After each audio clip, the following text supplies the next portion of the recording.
Thailand Indian tourist के लिए सस्ते में एक पॉपुलर ओवरसीज डेस्टिनेशन है।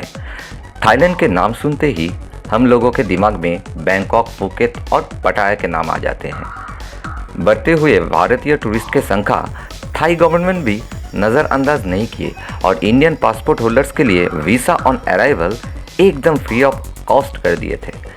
सब कुछ ठीक ठाक ही और अच्छा ही चल रहा था, लेकिन फिर आया साल 2020। कोरोना ने टूरिस्ट इंडस्ट्री को उथल पुथल कर दिए, जिसका जो भी प्लान था सब कुछ कैंसिल करना पड़ा। हर एक देश फॉरेन से आने वाले सभी टूरिस्ट के ऊपर रोक लगा दिया, थाईलैंड भी उनमें शामिल है। फिर वैक्सीन आए, सब लोगों के वैक्सीन होने लगे, सब कुछ धीरे धीरे ठीक होने लगा, लेकिन कुछ कुछ।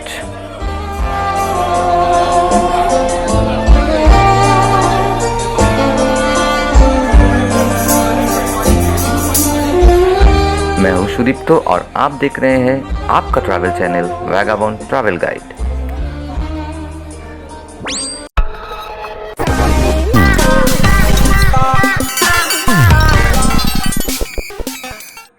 ये है पटाया बीच। देखिए एकदम सूना सूना सा है। और ये देखिए वॉकिंग स्ट्रीट, जो 2020 के शुरू तक टूरिस्ट से हरा भरा था। लोग स्ट्रीट फूड्स एंजॉय कर रहे होते थे, बहुत लोग स्ट्रीट मैजिशियन के जादू तार रहे होते थे। टार्किश आइसक्रीम और आइसक्रीम वाला का हाथों के खेल की एक अलग मजा था।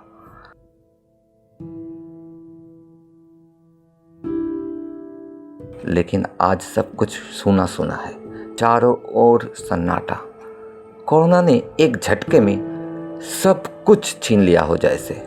लेकिन थाईलैंड धीरे धीरे अपनी नॉर्मल लाइफ में लौटने की कोशिश कर रहे हैं। थाई अथॉरिटीज़ ने फुकेत सैंडबॉक्स मॉडल इंट्रोड्यूस किया ताकि इंटरनेशनल टूरिस्ट वहाँ पे आ सके। आइए अब देखते हैं फुकेत सैंडबॉक्स मॉडल क्या है।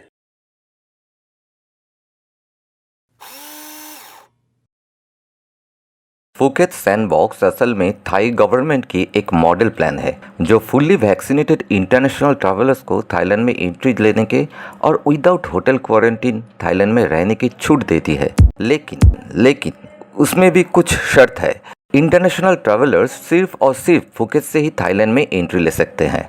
जो थाईलैंड जाना चाहते हैं उसको पहले COE यानी कि सर्टिफिकेट ऑफ एंट्री के लिए अप्लाई करना होगा। आने वाले टूरिस्ट को वर्ल्ड हेल्थ ऑर्गेनाइजेशन मतलब कि हु सर्टिफाइड वैक्सीन से फुल्ली वैक्सीनेटेड होना चाहिए, और वो भी अराइवल डे की कम से कम 14 डेज पहले। COE के लिए अप्लाई करते वक्त वैक्सीनेशन सर्टिफिकेट सबमिट करना होगा।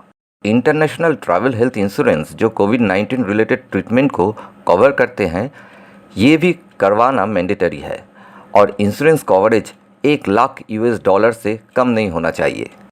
इमिग्रेशन से कम 72 घंटे पहले किया हुआ RT-PCR टेस्ट रिपोर्ट साथ में हो तो अच्छा है, नहीं तो उनको एयरपोर्ट में ही कोविड-19 स्क्रीनिंग के समय RT-PCR टेस्ट करवाना पड़ सकता है, और वो भी अपने खर्च से, जो बहुत ज़्यादा है।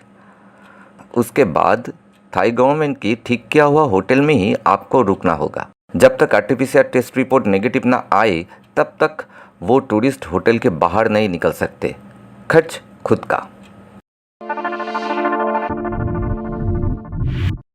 फुकेत तो आ गए, अब खेल तो अभी शुरू होगा। बाहर से आने वाले कोई भी व्यक्ति 14 डेज से पहले फुकेत से बाहर निकल के थाईलैंड के और किसी भी जगह पर नहीं जा सकते, उसकी परमिशन नहीं है। अगर ट्रैवल ड्यूरेशन 14 डेज से कम हो तो सीधा थाईलैंड से बाहर चला जाना होगा। उसके लिए पहले से ही थाईलैंड छोड़ने की फ़्लाइट टिकट सबमिट करना ज़रूरी है।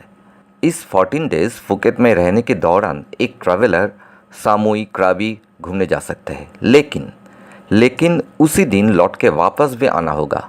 ये 14 डेज़ के लिए एक ही होटल में रात गुजारना होगा। इस बीच 2 बार फिर से RT-PCR टेस्ट होगा, एक 6th और 7th डे पे, दूसरा 13वां दिन पर। अगर रिपोर्ट नेगेटिव निकले तो अब वो टूरिस्ट फ्री है थाईलैंड में जहां मन चाहे घूमने के लिए। मतलब एक टूरिस्ट को इस 14 डेज के लिए फुकेत में ही समय बिताना होगा। बताइए कितना बोरिंग है। अब कौन ये सैंडबॉक्स प्लान ज्वाइन कर सकता है?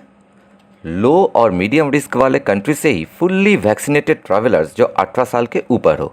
अगर एज 18 साल से नीचे हो तो उसको अपनी वैक्सीनेटेड पेरेंट्स के साथ आना होगा और ख़ुद का RT-PCR नेगेटिव रिपोर्ट भी जो 72 घंटे से पहले के ना हो वो साथ में लाना होगा। अब आते हैं असली मुद्दे पे। हम यानी कि इंडियन पासपोर्ट होल्डर्स क्या ये सैंडबॉक्स प्लान ज्वाइन कर सकते हैं? उत्तर है नहीं।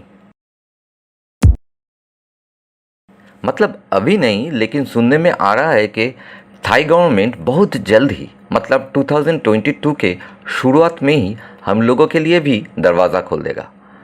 अगर फिर भी आप अभी थाईलैंड जाना चाहते हैं तो ढेर सारे पैसे खर्च करके चार्टर्ड प्लेन से ही आपको जाना होगा।